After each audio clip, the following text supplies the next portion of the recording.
Passons maintenant à la classification des verbes pronominaux. Les verbes pronominaux se divisent en trois catégories. La première catégorie comprend les verbes pronominaux réfléchis et réciproques. Deuxième, les verbes essentiellement pronominaux. Et finalement, les verbes pronominaux à sens passif.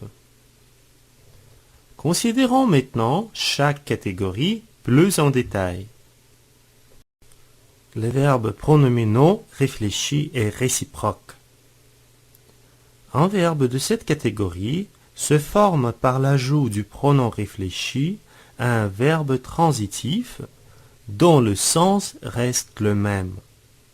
Comme par exemple, laver et se laver.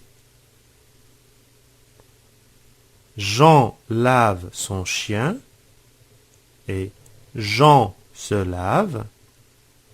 Le sens de laver dans la deuxième phrase ne change pas. Nous distinguons les verbes pronominaux réfléchis et réciproques.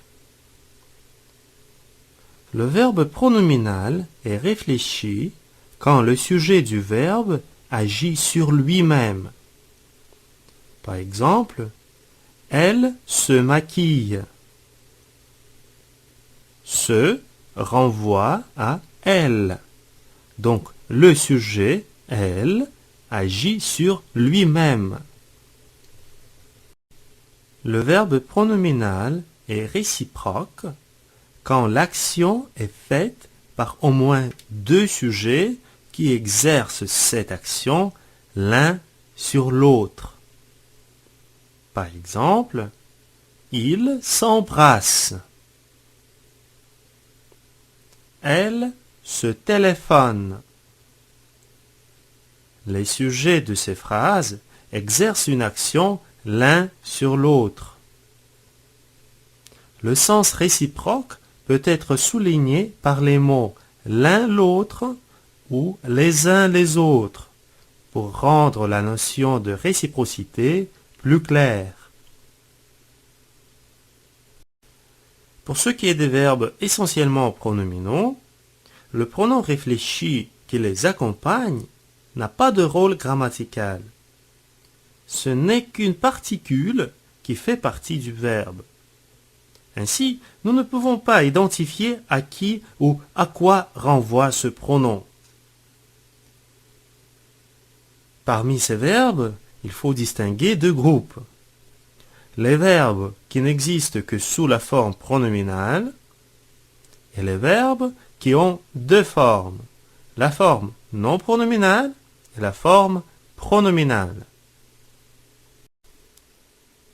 Considérons en premier lieu les verbes qui n'existent que sous la forme pronominale. Par exemple, le verbe s'écrier. Si nous enlevons le pronom se, nous aurons le verbe écrier, qui n'existe pas en français. De même, pour le verbe s'enfuir. Si nous enlevons le pronom réfléchi se, nous obtiendrons le verbe enfuir, qui n'existe pas non plus en français. En ce qui concerne les verbes qui ont deux formes, la forme non pronominale et la forme pronominale, nous les regroupons avec les verbes essentiellement pronominaux, puisqu'ils ont un sens différent de leur contrepartie non pronominale. Par exemple, le verbe passer et le verbe pronominal se passer de. Ces deux verbes n'ont pas du tout le même sens. Je passe mes vacances en Europe et je ne peux pas me passer de mon dictionnaire. Un autre exemple, le verbe mettre et le verbe pronominal se mettre à n'ont pas le même sens non plus.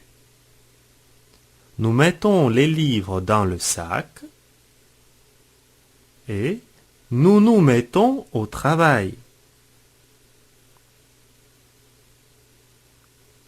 Vous pouvez consulter la liste plus complète de ces verbes, ainsi que leur traduction en anglais dans vos manuels. Passons maintenant aux verbes pronominaux à sens passif. Les verbes pronominaux peuvent avoir le même sens que les verbes à la forme passive. C'est-à-dire que leur sujet ne fait pas l'action, mais la subit. Ces verbes expriment le plus souvent une action habituelle ou une coutume. Notons que le sujet du verbe est une chose et le verbe est donc toujours à la troisième personne du singulier ou du pluriel. Par exemple, la phrase à la voix passive « Le français est parlé dans beaucoup de monde » est l'équivalent de la phrase avec un verbe pronominal à sens passif. Le français se parle dans beaucoup de pays. En résumé, nous distinguons les catégories suivantes parmi les verbes pronominaux. Les verbes pronominaux réfléchis et réciproques, les verbes essentiellement pronominaux et les verbes pronominaux à sens passif. Cette distinction nous aidera à faire l'accord du participe passé au temps composé.